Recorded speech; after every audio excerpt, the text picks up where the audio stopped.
हमारी संस्कृति, हमारे संस्कार सदा रहें हमारे साथ। सब्सक्राइब करें तिलक। धर्म और अधर्म की व्याख्या बड़ी ही गहन होती है, क्योंकि हर प्राणी का धर्म व्यक्तिगत होता है। समय, परिस्थिति, उद्देश्य और भावनाओं के तराजू में धर्म और अधर्म तोले जाते हैं। जैसे कि एक ही कार्य धर्म भी हो सकता है और अधर्म भी। उदाहरण के तौर पर किसी की हत्या करना पाप है, परंतु देश धर्म की रक्षा के लिए की गई हत्या पाप नहीं है। तो फिर हो गया निश्चय। मेरी तो आत्मा कहती है कि अर्जुन की सुरक्षा के लिए कर्ण से उसकी इच्छा से दिव्य कवच कुंडल प्राप्त कर लेने में कोई अधर्म नहीं है। अभी सवेरा दूर है, आप अभी जाइए और कर्ण को यह बता दीजिए कि देवेंद्र उसके साथ क्या छल करने जा रहे हैं। इस प्रकार आप अपने पुत्र को फिर से सुरक्षा प्रदान कर सकेंगे। वाह प्रभु वाह, आपने तो मेरी चिंता का निवारण ही कर दिया। धन्य है प्रभु।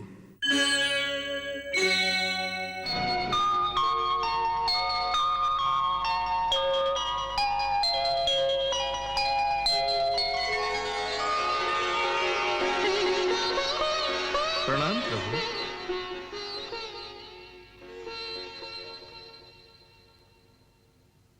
आइए देवेंद्र, कैसे आना हुआ? हे त्रिलोकीनाथ, तीनों लोकों में आपसे तो कोई बात छुपी नहीं रह सकती। आप भली भांति जानते हैं कि मैं यहां क्यों आया हूं। प्रभु, मुझे अपने पुत्र अर्जुन की चिंता आप तक खींच लाई है। प्रभु, मैं जानता हूं आप अर्जुन के सखा हैं और आपने इस महायुद्ध में अपनी विशेष कृपा दृष्टि से अर्जुन का सारथी बनना भी आपने स्वीकार किया है। इस प्रकार आपने अर्जुन को अपनी सुरक्षा में लेकर संपूर्ण सुरक्षा प्रदान की है। हाँ, मित्र होने के नाते मुझे इतना तो अवश्य ही करना चाहिए था, विशेषकर इसलिए क्योंकि इस युद्ध में वो धर्म पर है। परंतु तुम ये सब जानते हो, फिर भी अर्जुन की चिंता कर रहे हो। क्या करूं भगवान, एक पिता का अपने पुत्र के प्रति मोह मुझे विवश कर रहा है।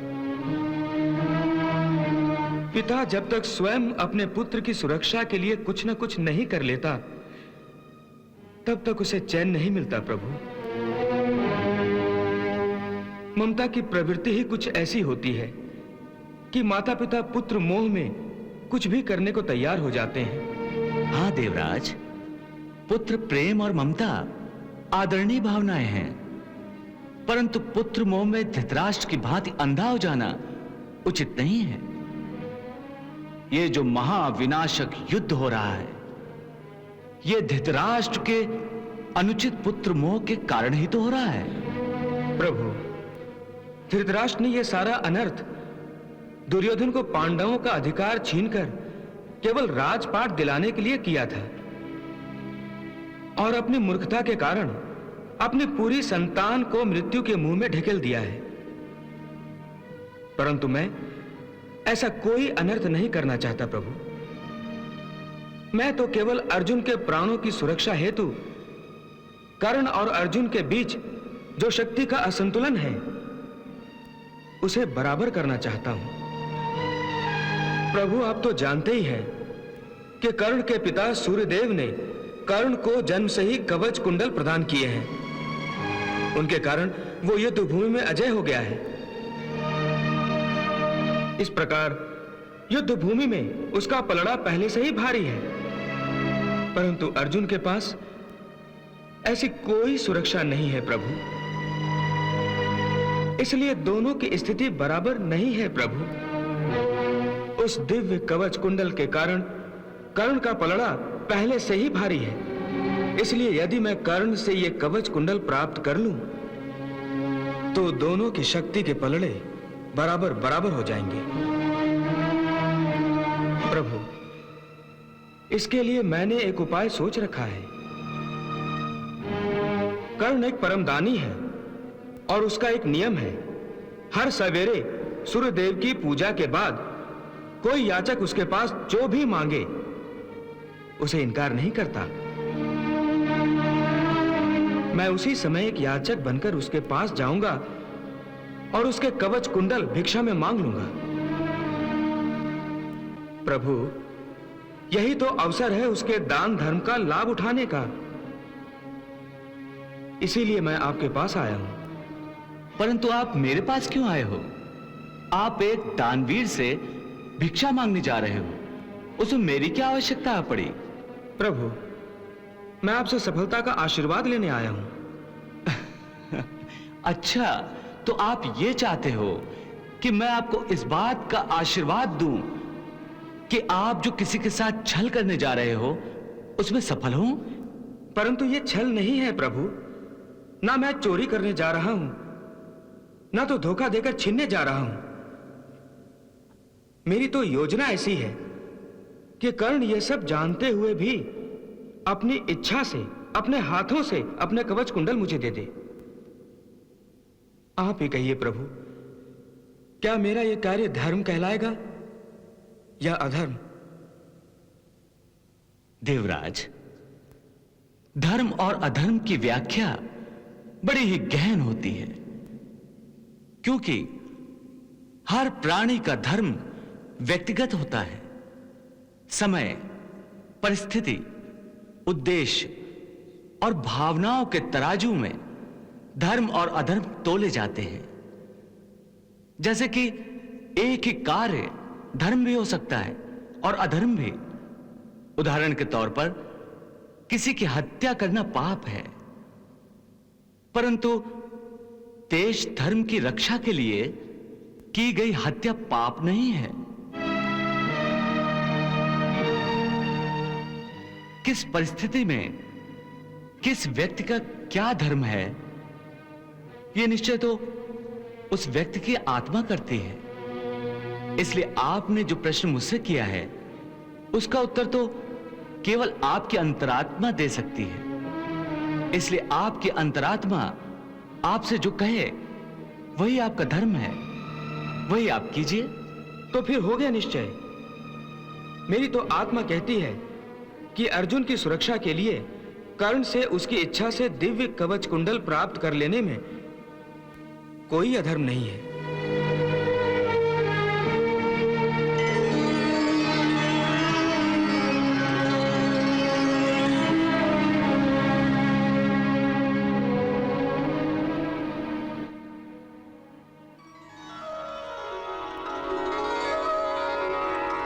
प्रणाम।